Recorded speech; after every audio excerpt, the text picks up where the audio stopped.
Hai, perkenalkan, nama saya Rusifa Ramdhania Priyono. Saya adalah mahasiswi Universitas Bung Karno, Fakultas Ilmu Sosial dan Politik dengan Prodi Ilmu Komunikasi, dengan NIM 11011-854. Pada video kali ini saya akan membahas mengenai kewirausahaan.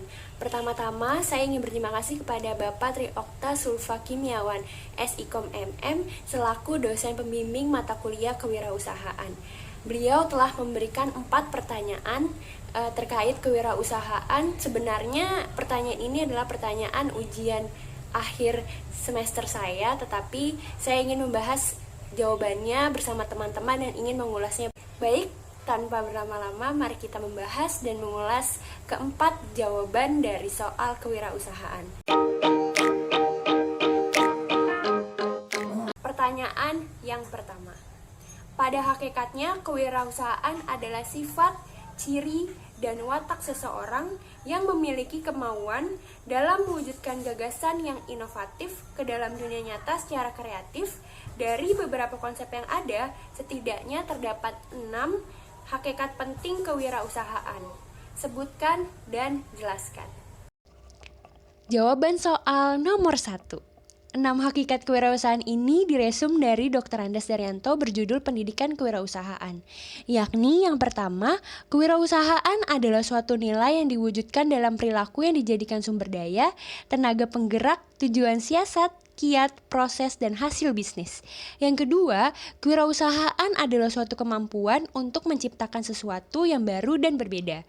Yang ketiga, kewirausahaan adalah suatu proses penerapan kreativitas dan inovasi dalam memecahkan persoalan dan menemukan peluang untuk memperbaiki kehidupan. Yang keempat, kewirausahaan adalah suatu nilai yang diperlukan untuk memulai suatu usaha dan perkembangan usaha. Yang kelima, kewirausahaan adalah suatu proses dalam mengerjakan sesuatu yang baru dan sesuatu yang berbeda, yang bermanfaat memberikan nilai lebih. Dan yang keenam, kewirausahaan adalah suatu usaha menciptakan nilai tambah dengan jalan mengombinasikan sumber-sumber melalui cara-cara baru dan berbeda untuk memenangkan persaingan. Nilai tambah tersebut dapat diciptakan dengan cara mengembangkan teknologi baru, menemukan pengetahuan baru, menemukan cara baru untuk menghasilkan barang dan jasa yang baru, yang lebih efisien, memperbaiki produk dan jasa yang sudah ada, dan menemukan cara baru untuk memberikan kepuasan. Baik, kita ke pertanyaan yang kedua. Menurut Zimmer, ada 7 faktor yang menyebabkan wirausaha gagal dalam menjalankan usaha barunya. Sebutkan dan jelaskan. Untuk jawaban nomor 2, terdapat 7 faktor menurut Zimmer yang menyebabkan wirausaha gagal dalam membangun usahanya. Yang pertama adalah tidak memiliki kemampuan dan pengetahuan dalam mengelola usaha. Dan yang kedua, kurangnya berpengalaman. Seperti yang kita tahu, pengalaman adalah guru terbaik dalam melakukan hal apapun, jadi diperlukan pengalaman yang cukup dalam membangun usaha. Tidak dapat mengendalikan keuangan. Seperti yang kita tahu, keuangan adalah salah satu faktor terpenting dalam membangun usaha. Karena dengan adanya dana yang cukup dan uang yang terkelola dengan baik, maka usaha kita dapat stabil secara lebih lama. Selanjutnya adalah gagal dalam perencanaan. Seperti yang kita ketahui, perlunya kita mempunyai rencana A dan rencana B untuk menanggulangi kegagalan yang ada. Jadi ketika kita mengalami kegagalan dalam usaha, kita memiliki 2 pegangan yang dapat kita andalkan. Selanjutnya, lokasi yang kurang memadai. Lokasi yang kurang memadai dalam arti adalah lokasi yang tidak strategis. Jadi, di awal kita memulai untuk usaha dan menetapkan lokasi usaha, perlunya adanya survei terlebih dahulu. Lalu, kurangnya pengawasan peralatan. Dan yang terakhir adalah kurangnya sungguh-sungguh. Jadi, dalam berusaha, kita harus menetapkan mental dan sikap yang bersungguh-sungguh dalam membangun usaha.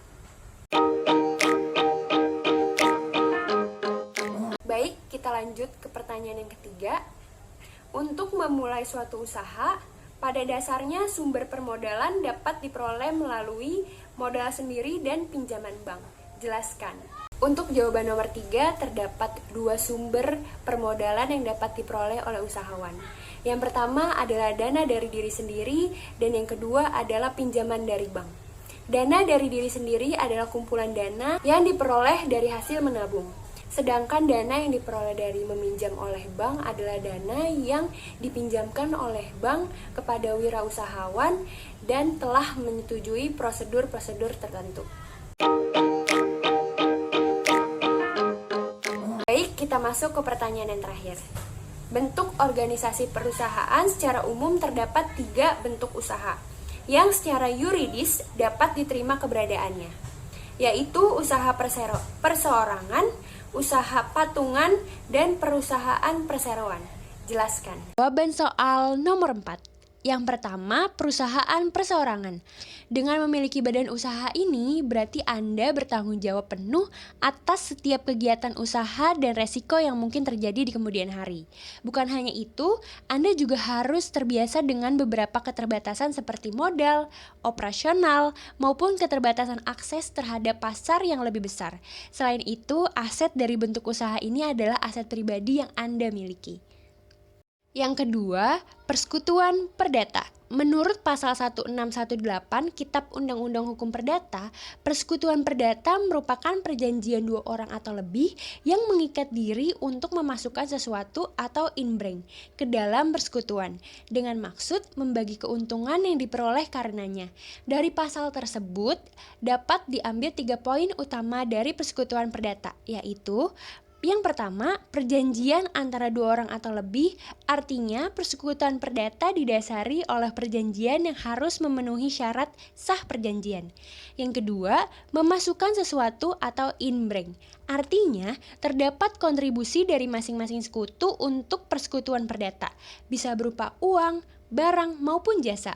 Yang ketiga, pembagian keuntungan, artinya setiap sekutu yang telah berkontribusi berhak mendapatkan keuntungan dari persekutuan perdata. Dan yang terakhir, perseroan terbatas. Perseroan terbatas adalah suatu badan hukum untuk menjalankan usaha yang memiliki modal yang terdiri dari saham-saham, di mana pemiliknya memiliki bagian sebanyak saham yang dimilikinya. Artinya, di dalam persekutuan ini, beberapa pendiri dari sebuah PT masing-masing memasukkan modal berdasarkan perjanjian, dan modal tersebut terbagi ke dalam bentuk saham yang masing-masing saham mempunyai nilai dan secara keseluruhan menjadi modal perusahaan.